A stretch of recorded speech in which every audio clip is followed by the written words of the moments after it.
여야 대선 후보 4명이 어제 선관위 주관 첫 법정 TV 토론에서 맞붙었습니다.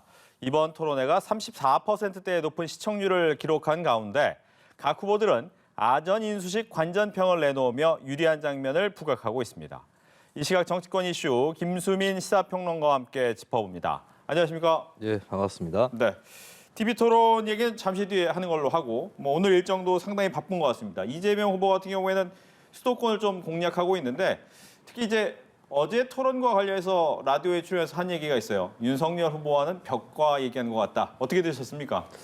네, TV 토론 같은 이런 행사를 끝내고 나면 후보자에게 여러 가지 생각이 새로 몰려듭니다. 심지어 방금 전에 본인과 또 다른 자아를 느낄 수 있거든요. 네. 끝나자마자 여러 가지 아쉬움들이라든지 또 소위 얘기하는 뒤끝 이런 게 막 몰려올 수 있습니다. 네. 그런 의미에서 토론 직후에 후보 반응을 듣는다는 건 굉장히 흥미로운 일이거든요. 그래서 심지어 그 현장에서 바로 후보들 반응을 체크해가지고 기사로 내는 경우도 그렇죠. 있고요. 예, 그때 굉장히 솔직한 얘기들이 오고 가는데 이재명 후보 같은 경우는 뭐 직후는 아니었지만은 라디오에 출연을 해서 윤석열 후보에 대해서 벽을 대고 얘기한 느낌이라고 좀 직설적인 추가적인 공격을 했습니다.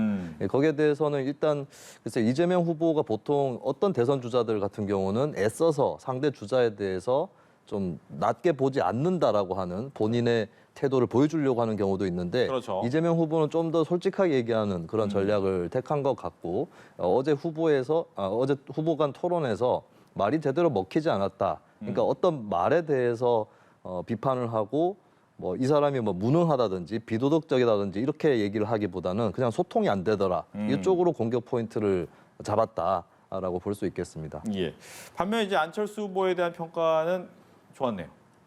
네, 이재명 후보의 전략이라고 봐야 될 것 네. 같은데요. 이재명 후보의 기본 전략이 이제 다자구도기 때문에 후보자별 전략이 필요하거든요. 이거는 윤석열 후보도 마찬가지일 것이고 타 후보들도 그럴 것인데 이재명 후보의 전략을 놓고 보면 일단 윤석열 후보하고는 강하게 각을 세운다. 그렇죠. 이게 기본으로 깔려 있는 것이고 그리고 심상정 후보하고도 어제 신경전을 마다하지 않는 모습을 보였는데 심상정 후보 쪽이 좀 비현실적이다 이런 쪽으로 몰면서 본인은 이제 중도에 가깝다. 예, 이런 이미지를 주려고 노력을 하고 있죠. 그래서 결과적으로는 진보 보수 양쪽으로 각을 세우는 듯한 요 느낌이 있는데 네. 그러다 보니까 사실 이재명 후보가 중점을 취하고 있는 것은 이제 중도 전략이거든요. 근데 안철수 후보하고는 영역이 겹친다라고 판단을 하고 있는데 이 전략을 이제 굳이 싸워가지고 적을 더 늘리고 그런 부담을 늘리기보다는 안철수 후보 정도는 좀 비슷한 것으로 일단 해두는 이 전략을 택한다고 볼 수 있겠습니다. 그리고 후보 단일화 문제에 관련해서 이게 복합적인 변수가 될 수 있는 게 네. 보통 이제 후보 단일화가 윤석열 안철수 후보 간에 되지 않았기 때문에 이재명 후보가 유리할 거다 이런 전망들이 많지만 이 안철수 후보의 지지층 분석만 해봐도 안 후보가 만약에 나오지 않을 경우에 어디를 찍을 것이냐 했을 때 이재명 후보를 찍는 여론도 상당히 있거든요. 안철수 후보가 앞으로 이재명 후보 쪽을 더 잠식할 수도 있는 잠재력도 있습니다. 예, 그런 것을 이재명 후보 쪽에서 감안을 한다면 그런 어떻게 표를 파고들 수 있는 위험을 방지하기 위해서는 뭐 안철수 후보를 굳이 공격하기보다 안철수 후보하고 자신하고 내용의 차이가 그렇게 크게 없기 때문에 안 후보 지지를 고려하는 사람들도 자기를 찍어달라 뭐 이런 전략을 펴는 차원에서 안철수 후보에 대해서는 온건한 그런 입장을 피력했다고 보입니다. 예. 이제 오늘 뭐 인천 등 수도권을 가는 이유는 취약지구라서 가는 걸까요? 어떻습니까? 인천하고 이 경기 지역 같은 경우는 원래 이재명 후보 입장에서는 강세 지역입니다. 본인이 경기도지사를 지냈고 또 여론조사에서도 서울 지역이 좀 민주당에 대한 민심 위반 이런 게 강한 편이었는데 네. 경기 인천은 덜한 편이었거든요. 서울과 수도권이 조금 다르다. 그렇습니다. 서울하고 서울을 제외한 경기 인천권에 조금 차이가 있었습니다. 그래서 불리한 지역에 가가지고 만회한다기보다는 조금 더 유리한 지역을 한 번 더 잡는다라고 하는 그런 차원이 있다. 그래서 인천 부천의 공략은 이재명 후보 입장에서는 뭐 약세 지역에 대한 그 극복책하고는 좀 거리가 있지 않나 이렇게 보입니다. 예. 윤석열 후보 같은 경우에는 오늘 충남과 호남을 잇는 서해안 벨트 유세를 나섰습니다. 호남이 또 들어가는군요. 네. 그렇습니다. 호남에 대해서 처음에 좀 가고 나중에 안 간다 이것보다는 몇 번 더 가겠다라고 밝혀왔었고 공을 들이고 있다라고 하는 그걸 보여주려고 하는 건데 대신에 호남에 좀 오래 체류하기보다는 본인이 간접적으로 연고가 있다라고 하는 충청권까지 묶어서 돌아다니는 방법이 바로 이제 서해안 벨트로 따라다니는 그런 것이죠. 그래서 일정을 일단 호남 충청, 서부 벨트 이렇게 일정을 짰다라고 볼 수 있겠습니다. 예. 안철수 후보 같은 경우에는 부울경 지역으로 하면서 아무래도 선거 운동이 좀 보다 적극적이다. 단일화 결렬 이후에는 좀 아무래도 완주의 의지를 강하게 나타낼 수밖에 없는 거죠. 네, 단일화 제안 자체가 좀 성사 가능성이 높지는 않은 그런 단일화였는데 계속해서 그게 발목이 잡혀가지고 갈 뻔했던 그런 레이스거든요. 근데 이번에 본인의 선언으로 털어냈다라고 판단을 하기 때문에 더 이상 뭐 좌고우면할 여지가 없다. 계속 앞으로 나갈 수밖에 없다라고 하는 그런 생각을 갖고 있기 때문에 좀 더 홀가분한 모습을 안철수 후보가 보여주는 것 같고요. 그리고 이제 부산 경남 지역 같은 경우는 안철수 후보의 연고 지역입니다. 고향 지역인데, 근데 네. 그동안은 이 지역에서 안철수 후보 지지율이 높다고 볼 수는 없었거든요. 예, 그렇기 때문에 이제 고향이라는 것을 또 이번 대선은 지난 대선하고 다른 게 2017년 대선 같은 경우는 문재인 대통령하고 홍준표 후보가 다 부산, 울산, 경남 쪽 그렇죠. 연고가 있었습니다. 그래서 연고만 보더라도 라이벌 후보들이 있었는데 이번에는 주요 후보 중에선 유일하게 부울경 출신의 후보거든요. 그런 것들을 일단 1차적으로 공략하겠다라고 하는 게 안 후보 일정에 나타나고 있습니다. 예. 단일화 얘기만 조금 더 해볼까요? 단일화 같은 경우에는 이제 끝난 겁니까? 아니면 국민의힘에서 얘기하는 것처럼 마지막까지 불씨는 살아있는 겁니까?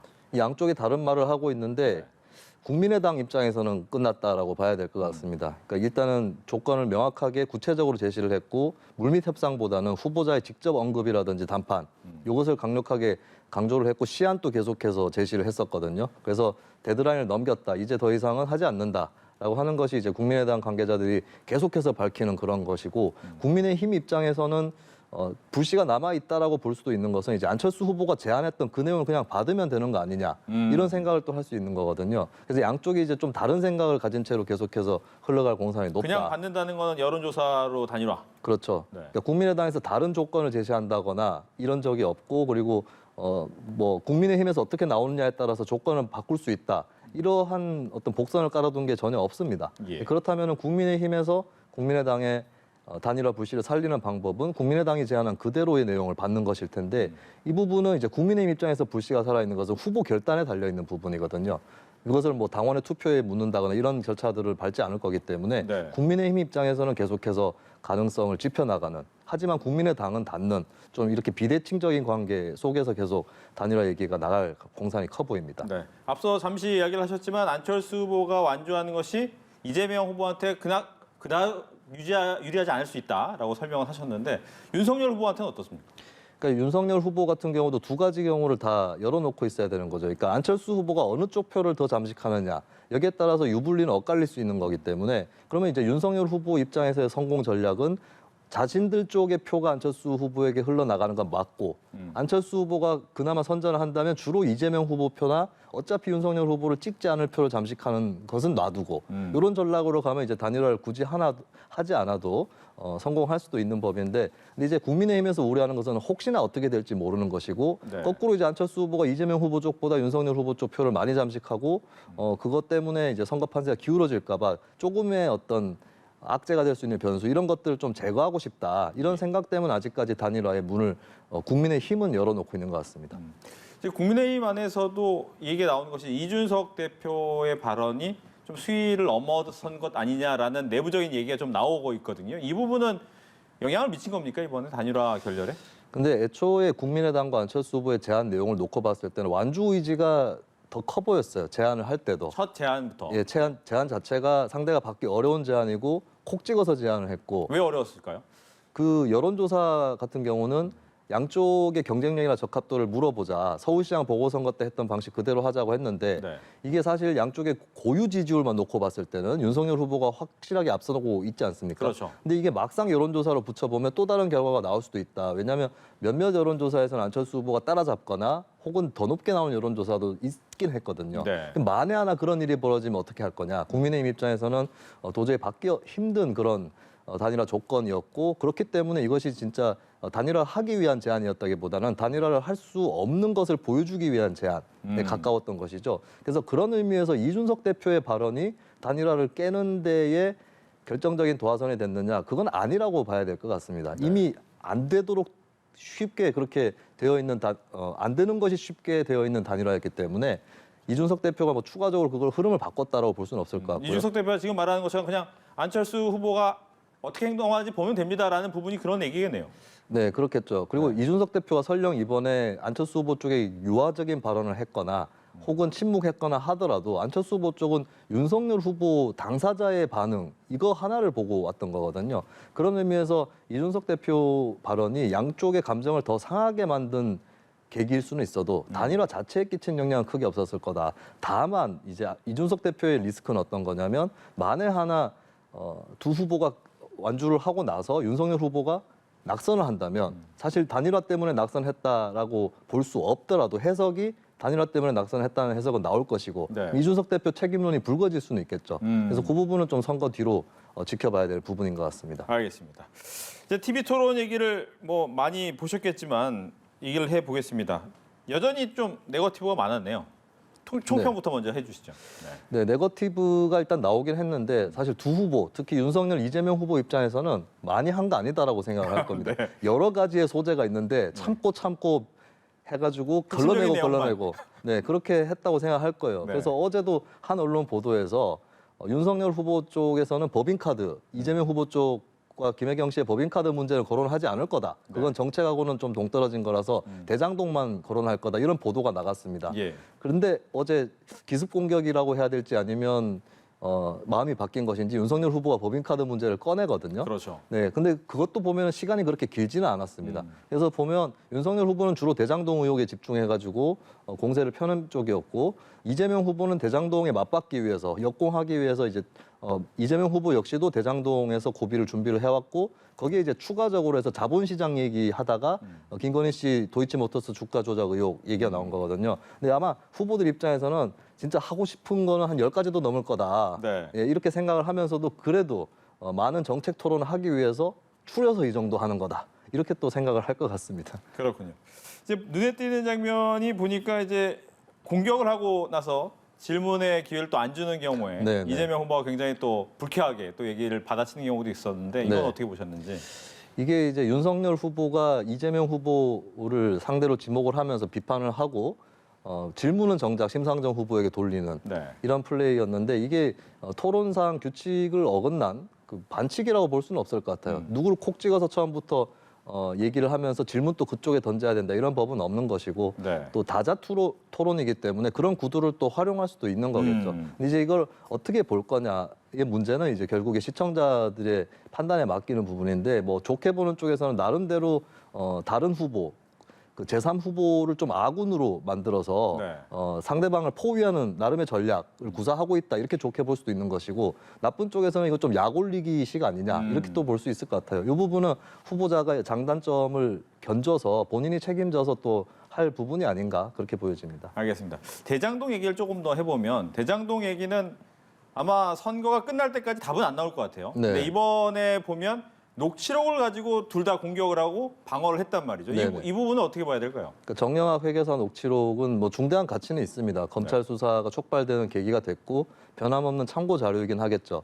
근데 이 녹취록 내용만 딱 들어서 이게 무슨 의미인지 알기가 대단히 어렵다는 겁니다. 그렇습니다. 그래서 이런 경우는 다른 증거라든지 증언, 자료 이런 것들하고 취합을 해가지고 판단해야 되는 부분인데 근데 지금 민주당과 국민의힘 양쪽에서 공통적으로 나타나고 있는 현상은 어떤 거냐면 단어에 되게 민감합니다. 특히 네. 후보자 이름이 들어가는 부분. 그래서 양쪽이 공통적으로 나타나는 현상이 어떤 후보 이름이 딱 나온다 하면 그쪽 편에서 있는 뭐 당에서는 이거 허풍이다. 이 사람들 말을 어떻게 믿느냐. 이렇게 얘기를 하고 반대편 당에서는 이것 봐라 뭔가 수상하다 이렇게 나오거든요. 근데 또 다른 후보 이름이 나오면 또 태도가 바뀌고. 정반대로 엇갈리는 거죠. 그래서 이걸 종합해서 봤을 때는 국민들 입장에서 특히 뭐 이거에 대해서 어떤 답을 내려놓지 않고 네. 판단을 유보하고 있는 국민들 입장에서는 그냥 자기들 좋을 대로 해석하고 있는 게 아니냐. 아직까지는 좀 그런 수준으로 읽히고 그리고 여기서 유념해야 될 부분은 이 녹취록을 활용하겠다라는 태도를 강하게 내비치기보다는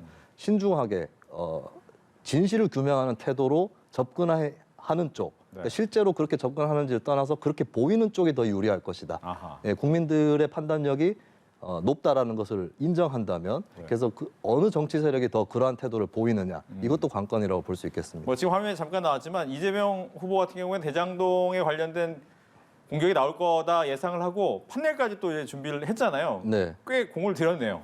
네, 사실 대장동만 딱 놓고 보면 이재명 후보 쪽이 좀 더 불리합니다. 왜냐하면 윤석열 후보 같은 경우는 여기에 이제 뭐 같은 논란이라고 볼 수 있는데 부산저축은행 부실 수사 의혹 정도가 있었거든요. 근데 이 부분에 대해서 좀 논쟁이 계속해서 지속적으로 안 이루어진 측면이 있었고, 그리고 대장동이라고 하는 그 의혹에서 결국에 정책을 결정할 수 있는 사람이 더 큰 책임이 있는 거 아니냐. 윤석열 후보 책임이 있다 할지라도 네. 예, 그렇다면 이제 경기지사였던 그 전에 성남시장이었던 이재명 후보 책임 쪽이 좀 더 이렇게 책임론이 우세했던 것이 현실이었죠. 근데 이재명 후보 입장에서는 좀 역공의 단초를 잡았다라고 판단을 한 것 같습니다. 김만배 씨 녹취록에 윤석열 후보에 대한 이런 구절이 나오지 않느냐라고 하는 것을 좀 피켓까지 만들어서 그렇게 들고 나온 것을 봤을 때는 여기에 굉장히 역점을 두고 있다라고 볼 수 있겠죠.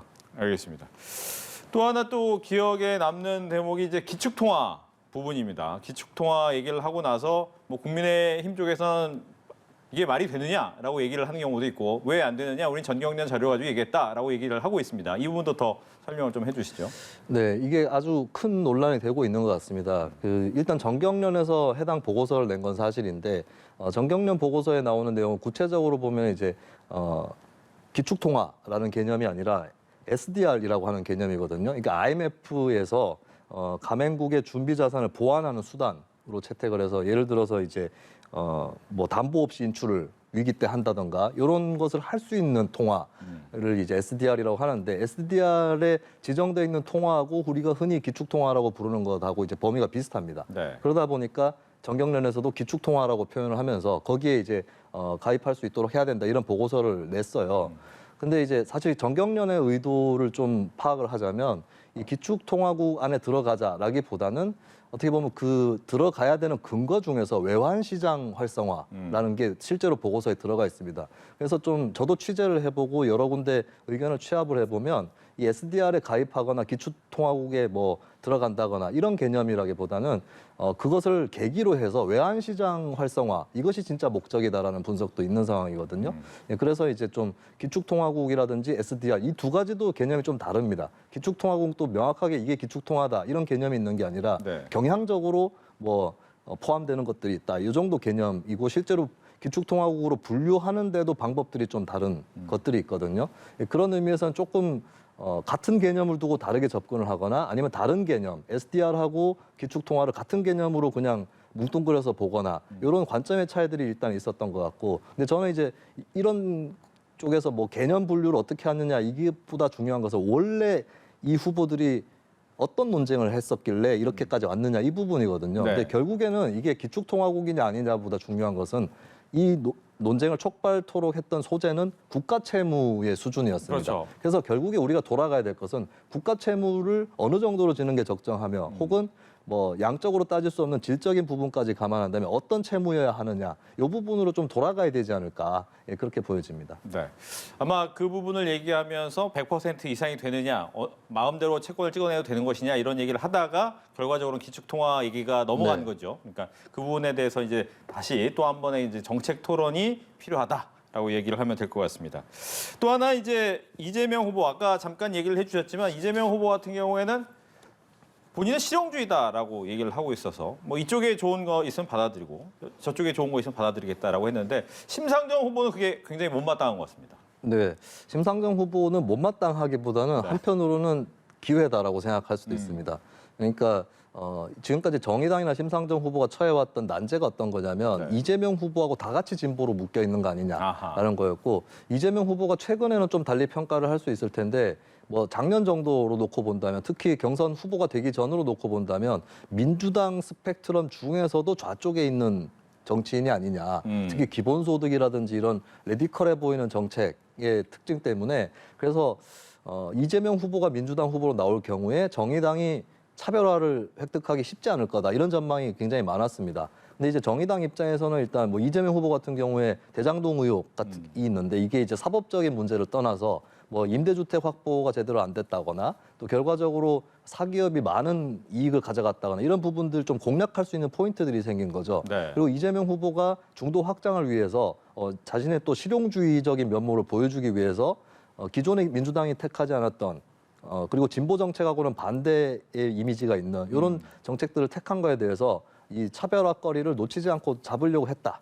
라고 하는 게 이제 심상정 후보의 전략이라고 볼 수 있겠고, 거꾸로 이재명 후보 쪽은 나는 이 심상정 후보는 진보의 선명성 이런 걸 추구하는 것 같은데 자신은 뭐 보수적인 정책도 필요한 받아들인다, 실용주의자다 이렇게 또 플레이를 하고 있는 것이죠. 이게 하기에 따라서 어떻게 보면 양쪽 다 윈윈을 하는 전략이 될 수도 있고, 잘못하면은 이제 거꾸로 이제 신경전만 계속되는 이런 상황이 펼쳐질 수도 있고 이런 양면이 좀 있는 것 같습니다. 그래도 이제 MB 아바타 정도면 조금 이재명한테는 치명적인 내용 아닙니까? 네, MB 아바타라는 말을 이제 MB 아바타 공약이다라고 심상정 후보가 얘기를 했는데, 그것은 과거에 이제 이명박 전 대통령이 대통령 후보 시절에 747 공약, 뭐 네. 성장률, 경제 성장률 7%를 포함해서 이런 수치에 관련된 공약을 냈었거든요. 그거에 대해서 이제 진보 진영이 특히 거부감을 갖는 이유는 질적인 것들이 나타나지 않는다. 성장만 하면 다인가. 그 당시에도 이제 당시는 민주노동당이었습니다. 민주노동당에서 키만 7cm 크면 되느냐. 네. 사람이 건강하지 못한데 이런 논리를 폈는데, 근데 이번에 이재명 후보도 성장률, 국민소득하고 그다음에 코스피 지수까지도 들어갔어요. 그렇죠. 555라고 공약에. 하죠. 그래서 747이랑 비슷하다라고 이제 공격을 한 것이고, 그만큼 이제 심상정 후보 입장에서 이재명 후보 더 이상 진보라고 볼 수 없다. 진보 유권자는 심상정 후보를 찍어야 된다. 이 논리로 이번 토론에 임했다고 볼 수 있겠습니다. 알겠습니다. 뭐 이제 아까 저희가 잠깐 언급은 했지만 대장동 관련해서 그 어제 이 논란에 대해서 게이트라는 단어를 가지고 또 아침부터 또 논란이 되고 있습니다. 강훈식 의원 같은 경우에 이재명 게이트라는 것이 앞에서 지킨다는 의미다라고 얘기를 또 설명을 해줬고, 거기에 대해서 그게 말이 되느냐라고 국민의힘에서는 얘기를 했습니다. 이 부분은 좀 어떻게 보십니까? 이재명 게이트라는 표현을 그 앞에서 지킨다는 표현으로 썼다면 그 말을 했던 뭐 김만배 씨라든지 이쪽에 대해서 좀 수준을 낮춰서 보는 거 아닌가라는 생각이 듭니다. 그러니까 사실 민주당에서 다른 설득력 있는 해명을 했어요. 이때 이재명 게이트라고 하는 것은 시점이 2020년 10월이었기 때문에 대장동을 얘기하는 것이 아니라 당시 이재명 후보가 처해 있다가 무죄 판결을 받았던 선거법이라든지 여기서 걸려 있는 부분을 얘기한 거다. 이게 이제 확실하게 녹취록의 뜻을 알 수는 없지만 민주당의 얘기도 이제 이걸 쉽게 단정할 수는 없다라는 반박 차원에서는 일리가 있는 의견이었거든요. 근데 이제 게이트라는 게 그냥 문이고 그 앞에 있다라는 표현은 설득력이 오히려 떨어진다. 그러니까 같은 당에서 나왔던 해명이나 반박을 같은 당에서 좀 무력화시키는 게 아닌가 이렇게 보여지고, 그리고 저는 이제 방금 민주당의 이러한 그 해명이나 반박이 일리가 있다고 말씀을 드렸는데, 근데 민주당이 또 유념을 해야 될 부분은 이런 식으로 해명하고 반박할 수 있듯이 윤석열 후보 쪽도 본인의 이름이 나온 거에 대해서 똑같은 식으로 해명하고 반박할 수 있다는 거죠. 그래서 양당이 자신과 남에게 들이대는 잣대를 다르게 하는 이런 우에서는 좀 벗어날 필요가 있지 않나라고 봅니다. 알겠습니다. 이제 이재명 후보 같은 경우에는 뭐 최근에 뭐 선거가 가까우면 가까울수록 지지층이 결집하기 때문에 지지율은 조금씩 올라갈 수밖에 없는 상황이지만, 이재명 후보 측 입장에서는 시원하게 올라가지 않는다라고 생각을 할 수가 있습니다. 그게 이른바 뭐 친문 성향의 지지자들이 지지를 다 안 해주는 것 아니냐라는 얘기가 나오는데, 그런 이유에서일까요? 이낙연 전 대표 측근이 돌연 윤석열 후보 측을 지지하겠다. 자기는 괴물 대통령보다는 식물 대통령이 낫다. 이런 얘기를 했단 말이죠. 이건 어떻게 내부적으로 좀 받아들일까요? 일단은 그래도 뭐 예를 들면 이제 정운현 전 실장 같은 경우는 민주당 경선 또 같이 치렀던 사람이기 때문에 경선 불복이라고 비난받을 소지는 분명히 있습니다. 근데 이제 이재명 후보 쪽에게 필요한 태도는 비난을 할지라도 왜 사람이 떠나가느냐, 여기에 대한 숙고는 필요하다고 보거든요. 그래서 만약에 이제 저런 이름이 알려져 있는 인사가 떠난 것 이상의 유권자들 사이에서도 저런 비슷한 사람들이 있으면 어떡하냐, 여기에 대한 걱정을 할 필요가 있는 거겠죠. 그래서 이제 이재명 후보가 민주당 지지층 내에서 지지를 못 받는 부분이 있다면 그것이 어떤 이유에선지 이런 것들에 대한 면밀한 분석이 필요한 상황이 아닌가 이렇게 보여지는 거고, 근데 저는 또 이런 현상이 한편으로는 한국 선거가 만들어낸, 그러니까 민주당만의 문제가 아닌 한국의 정치 문화와 선거가 만들어낸 현상이기도 하다는 생각이 듭니다. 보통은 자기가 지지하던 정당의 후보가 마음에 들지 않으면 그 정당하고 조금은 그래도 비슷해 보이는 그쪽 정당의 후보를 지지하는, 예를 들면 뭐 이재명 후보가 마음에 안 든다, 민주당 지지자다 했을 때는 자연스러운 거는 안철수 후보나 심상정 후보 쪽을 지지하는 게 좀 더 자연스럽죠. 예. 근데 요번에 보면 윤석열 후보 쪽으로 확 넘어가는 현상이 일어나거든요. 근데 거꾸로의 현상도 있습니다. 윤석열 후보가 마음에 들지 않는 박사모 일부 단체에서 이재명 후보 지지 선언을 했어요. 네. 이것은 뭐냐? 한국의 정치가 주로 어떻게 포지티브하게 본인이 지향하는 바에 맞게 가는 것이 아니라 대통령 후보 선거라는 것은 승자만 가리는 선거이고 또 결선 투표가 한국 같은 경우는 없죠. 이러다 네. 보니까 상대를 그러니까 자기가 싫어하는 사람을 떨어뜨리기 위한 선택을 한다라고 하는 거거든요. 그러니까 이 자체는 자연스러운 현상이지만 계속 이런 식으로만 정치가 굴러가도 되는가? 이 부분에 대해서는 좀 한국 사회 구성원들의 숙고가 필요하지 않나? 예, 그냥 적이 싫어서 투표를 하게 되고 그것이 강력한 투표와 정치의 동력이 되고 네. 이것이 과연 지속 가능한가? 이에 대한 좀 질문은 던져보고 싶습니다. 네. 뭐 말씀은 해주셨지만 그렇게 하려면 이 후보자들의 생각 그리고 선거 운동도 바뀌어야 되는데 뭐 앞서 저희가 토론 얘기도 했지만 어떻게 하면 상대방을 공격할 것이냐에 대한 것에 초점을 맞추다 보면 당연히 그렇게 될 수밖에 없는 거 아닙니까? 네, 그 후보들의 문제가 있죠. 일단 대선이기 때문에 후보들에게 일단 책임을 물을 수밖에 없겠고, 근데 저는 이제 토론 때 네거티브를 하는 것 자체는 괜찮다고 생각합니다. 예, 그것을 검증을 해 보이는 것이고 어떻게 보면 네거티브가 막 언론이라든지 정당을 통해서 다 이루어지고 있는데 후보만 모른 척 이렇게 뒤로 빠져서 점잖게 보이고 이것도 나빠 보일 수 있거든요. 근데 중요한 거는 네거티브를 할 때도 품격이라는 게 있고 예. 그리고 말을 거칠게 하거나 세게 하지 않더라도 정확하게 문제를 짚어서 정말 아프게 공격하는 그런 네거티브가 가능하다는 거거든요. 그리고 그런 것을 보여줄 수 있는 후보라면 국민들의 신뢰도는 높아질 거다. 그래서 네거티브를 하느냐 마느냐보다 중요한 것은 네거티브의 질 그리고 거기에 임하는 자세 이런 것들 대단히 중요하다라고 하는 거고 그리고 이제 상대방의 호감도를 낮춰가지고 본인의 득표로 이어가기보다는 네. 상대방을 공격하는 가운데서도 본인의 호감도를 올리는 이런 포지티브한 정치 행위가 굉장히 절실하다 이런 말씀을 드립니다. 이제 사전 선거 운동까지는 딱 10일 남아 있고 이제 10여일 정도 남아 있습니다. 선거까지. 막판에 가장 큰 변수라고 하면 뭐 뜻하지 않은 막말이 되지 않을까 생각이 되는데 이 부분에 대해서 경계령은 내렸지만 또 안 지켜지는 경우가 많더라고요. 네. 이것도 이제 한국 정치 문화의 하나인데 이제 지지층에게 시원하게 느껴지는 얘기를 하면 많은 환호를 받는 그것이 현실입니다. 그리고 정치인들 특히 신인이나 원외 인사들이 그런 경향이 더 클 수 있는데 공천을 앞으로 받아야 되거든요. 근데 지금 현재 각 당의 어떤 그 강성 당원이라든지 이쪽에서 경선 과정에서 누구를 밀어주냐 이런 것들이 공천에 크게 영향을 끼치다 보니까 네. 좀 너무 지지층 중에서도 특히 강성 핵심 지지층에게만 소구력이 있는 그런 발언들이 계속 나오고 있고 그리고 본인이 튀어 보이려는 행위를 하다 보니까 또 실언 이런 것들이 또 나오고 있는 거거든요. 이런 것들을 과연 이제 당 지도부에서 자제시킨다고 다 막을 수 있을 거냐 이 부분이 관건인데 근데 이런 부정적인 면에서도 또 국민들의 한편으로 판단 기준을 만들 수 있을 것 같습니다. 어느 쪽에서 더 그런 실수가 적게 나오느냐 그거는 어떤 우연하게 실수가 나오는 것이라기보다는 구조적인 문제이기 때문에 네. 예, 그런 실수가 적게 나오는 쪽이 정당으로서 구조적으로 더 나은 쪽이라고 굳이 판단을 할 수가 또 있는 것이죠. 구조적이라는 의미는 어떤 겁니까?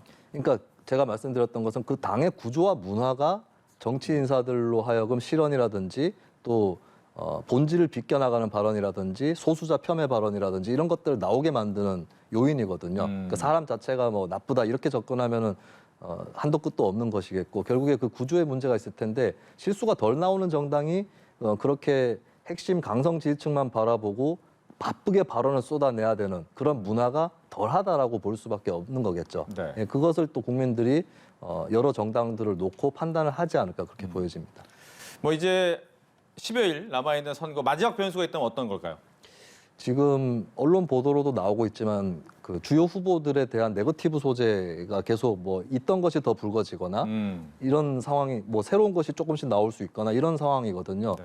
그래서 많은 국민분들이 느끼셨을 것 같은데 한 대선 100일 전이라고 하면 얼마 안 남은 시간이잖아요. 근데 그때부터도 이래가지고 남은 100일 동안 좀 시간이 빨리 가지는 않을 것 같다. 굉장히 밀도 높은 그런 시간이 될 것 같다. 여러 일들이 펼쳐질 것 같다라는 예감들을 많은 분들이 가지셨을 거예요. 계속해서 후보들에 관련된 의혹들이 불거지고 하는 것들을 보면서 이번에도 이제 아직 시간이 이제 별로 남지 않았죠. 근데 그 동안에도 또 뭐가 터질 수 있다.